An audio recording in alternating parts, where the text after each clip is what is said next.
What's going on, everybody? Back here again with another video, reviewing Logic's and long-anticipated album called Everybody, which is formerly known as Africaryan, which is formerly known as God. If you listen to his interview on Hard Knocks TV, you know that this was originally supposed to be called God, until he could pull the Kanye West move and changed it multiple times to we finally got to Everybody.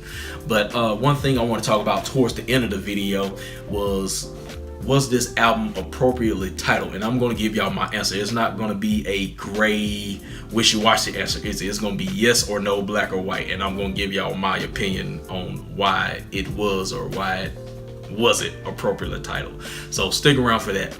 But I'm gonna go ahead and just get into, you know, the album as a whole.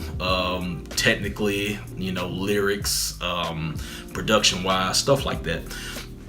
So before I get into things, before I listened to this album, I was waiting for it to drop on Apple Music, so I was trying to stay up to midnight so I could hear it, but I wasn't in the right frame of mind to listen to this. I was already tired, and this album, to be honest, is left field compared to Under Pressure and The Incredible True Story. Some people are not going to like this. I'm going to tell you right now, because it took me a while to get used to this, and honestly, the production is the weakest by far compared to Under Pressure and The Incredible True Story. But then again, that's just my opinion. But yeah, the production, I wasn't feeling it, and it took me a good while to get used to it. And one thing that kind of helped me get over the hump was just Logic's ability and his flow to match up on any beat. So that's kind of what saved some of these songs on here. But anyway, starting things out with Hallelujah, which was the intro track to this. And like I said, was not feeling the production on this, was not feeling the beat, but Logic had a nice flow to it. And I think as far as the narrative is concerned, introducing the story of Adam dying and meeting God in this white void called the waiting room. If y'all want to hear the whole story, you know, listen to the album for yourself. But anyway, yeah, it fit the narrative, and it was a good way to introduce the whole concept with, you know, open your mind, as he was, you know, singing in the beginning of the, you know, the intro track. But anyway, let me go ahead and get into the next song called Everybody. This is where I'm going to kind of skip around a little bit, because I'm going to go ahead and just talk about the singles, because the next track is called Everybody, and he released other two tracks called the Suicide Hotline and Black Spider-Man, which I thought probably was the best produced track, just because I like that live instrumentation with the violins and stuff like that. So Black Spider-Man production wise was my favorite. But the problem I had with this is I think he probably should have just released one song before putting out this album. He put out 3 songs before releasing this album, and it made the album experience less enjoyable. I wanted to find these tracks out for myself and not have them, you know, put out as singles. But I would agree that he could have put out one song and then just left the rest for us to listen when the album came out. So that was the only problem with these, because I think the singles are the best tracks on here, but you really can't enjoy them, because if you're like me, you've been having them on repeat forever before the album came out, and you know, you kind of desensitized to it by the time you get to the album. You know how you hear a single a whole bunch of times, and when you get to the album you just skip over it, you know what I'm saying?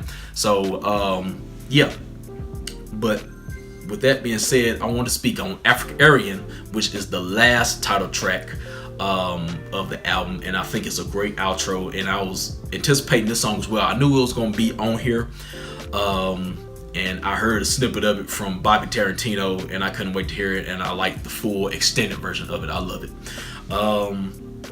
But other tracks that stood out to me was Confess. Production wise, it was meh, but I think what really brought this track out was Killer Mike. Even though he didn't have a verse on here, he had this monologue towards the end, and it was basically him lashing out at God, basically, you know, wondering why, you know how, you know, you could be good, you could be righteous, but you feel like people that, you know, have evil intentions or not a pure heart. They just seem to be doing better than you. It kind of touched on that, and basically, you know, just the plight of the black man, and, you know, being locked up in prison, or, you know, going through poverty and basically just trying to make it out the struggle. That's kind of what I got from that monologue, so to say.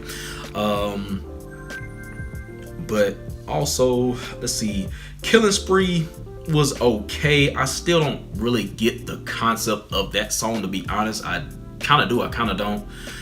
It seems like it's basically, you know, the whole social media and everybody being glued to their cell phone screens and stuff like that. So it's basically about people and how technology has overcome society. That's what I kind of got from it, but I haven't grasped the full concept of the song. But I do, you know, like it. It's a, you know, nice beat.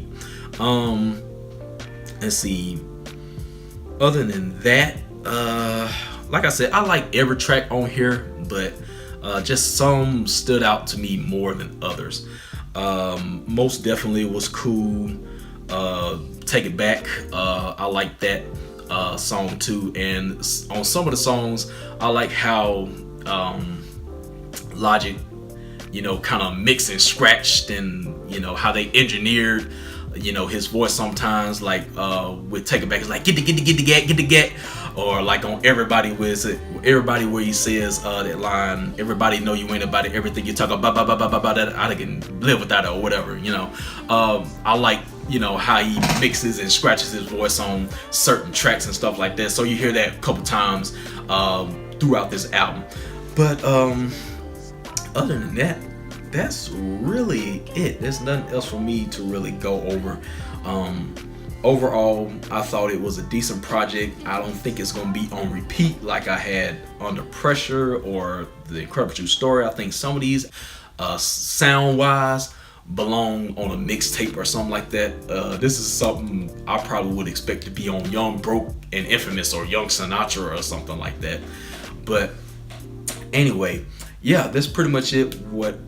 As far as what I thought of this album as a whole. Now let me get into the whole situation about the content of the album, and was this appropriately titled? My quick answer is no, it wasn't. After going back and forth about it, I decided this was not an appropriately named title, and I kind of felt like it was a cop-out, and he kind of gave in to the pressure of people having an issue with his original title, Africaryan. But with that being said, I think that should have been the name of this title, because for the most part, yes, he was talking about different situations as far as depression, anxiety, single motherhood, and things like that. But the way he promoted it and presented it, it seemed like he was going to be talking from multiple viewpoints and races and stuff like that. So I was expecting maybe gay, lesbian, bisexual, freaking Jamaican, Chinese, I don't know, whatever other race, Puerto Rican, Mexican, I don't know. But y'all get what I'm saying. It just seemed like he kind of sprinkled some things in as far as suicide and depression and other issues that people go through. But as far as the race thing, it was just basically an overall arching theme of black and white. That's honestly what I heard throughout the whole album. I don't have a problem with that. Just don't call it everybody if you're just gonna be talking about black. You should have just kept the original title name. But honestly, if I were to make a suggestion, I would have called the album, get this now, I would have called it The Soul. If you think about it, this was supposed to be for the soul. It, you know, still would have kept with the concept of the album, the whole spirituality thing, reincarnation, God, and everybody does have a soul, if you're religious, of course. And the soul is, everybody's soul is equal, you know, black, white, Jew, Chinese, everybody has a soul. So I would just call this album The Soul.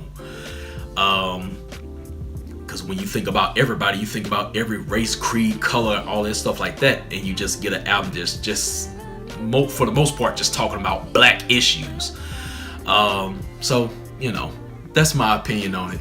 But you know, no biggie. I'm not, you know, I still love you, Logic, and I anticipate the next album. So let me talk about that. The next album, is it his final album? According to Logic, yes. So I'm kind of disappointed with that. I kind of think it's too early to be calling it quits, but he said he wants to go into music. I mean, not music, but movies, and have more time for his family or upcoming family. I don't think Logic has a kid. But other than that, also there was a J. Cole verse towards the end. So I was not expecting that. That caught me by surprise. And I think he did good by not putting him on the feature list. And on that album cover, it did look like J. Cole sitting at the top of the tower. So I was expecting J. Cole to be on this some shape, form, or fashion too. But anyway, guys, I think that's gonna be it for me. Just give me y'all thoughts. Do y'all think this album should have been called Everybody? Should he kept Africaryan? Should he have called it God? Or do y'all like my idea? But anyway, that's gonna be it for me today. Only with 2 minutes over, so not too bad. I'm gonna go ahead and wrap up this video. Give this video a like if y'all did enjoy this video, and also make sure to subscribe to the channel as well. I'll see y'all next time. Deuces.